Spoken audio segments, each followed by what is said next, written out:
Isang sasakyang sangkot sa Rent Sangla modus ang matagumpay na recover ng mga tauhan ng Highway Patrol Group Capiz sa isinagawang follow-up operation sa Barangay Andagaw, Calibo, Aklan.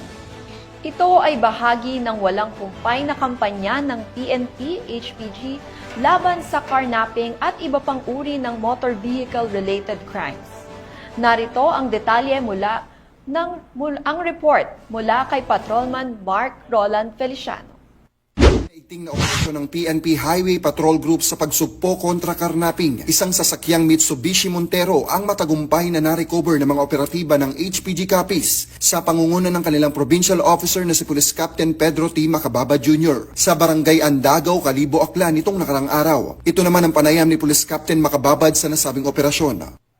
Certain na si Dito Yusulamo ay nagtungo sa opisina ng Regional Highway Patrol Unit 6 investigation upang itulog ang kanyang reklamo regarding sa kanyang sasakyan na pinarakilahan noong April 2024 sa halagang 45,000 na buwan. Ngunit ito ay hindi na binayaran at napagkalaman na ang nasabing sasakyan ay isinangla sa isang alias itik sa bandang Calibo. So, agad-agad na nag-conduct tayo ng verification at sa investigation at natuntun natin ang sasakyan sa Calibo. So, agad kami nagtungo sa nasabing lugar kung saan isinanda ang sasakyan.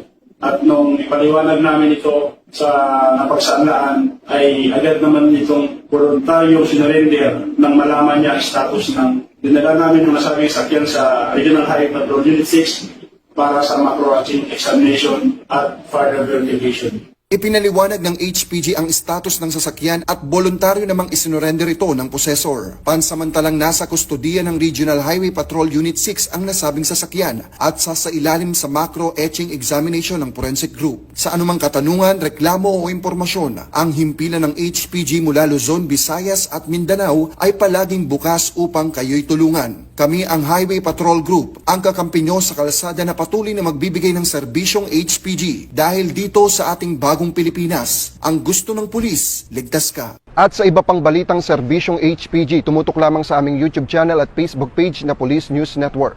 Mula sa tanggapan ng kakampi nyo sa kalsada, ako po si Patrolman Mark Roland Feliciano para sa Police News Network, alagad ng batas, tagataguyod ng balitang pulis.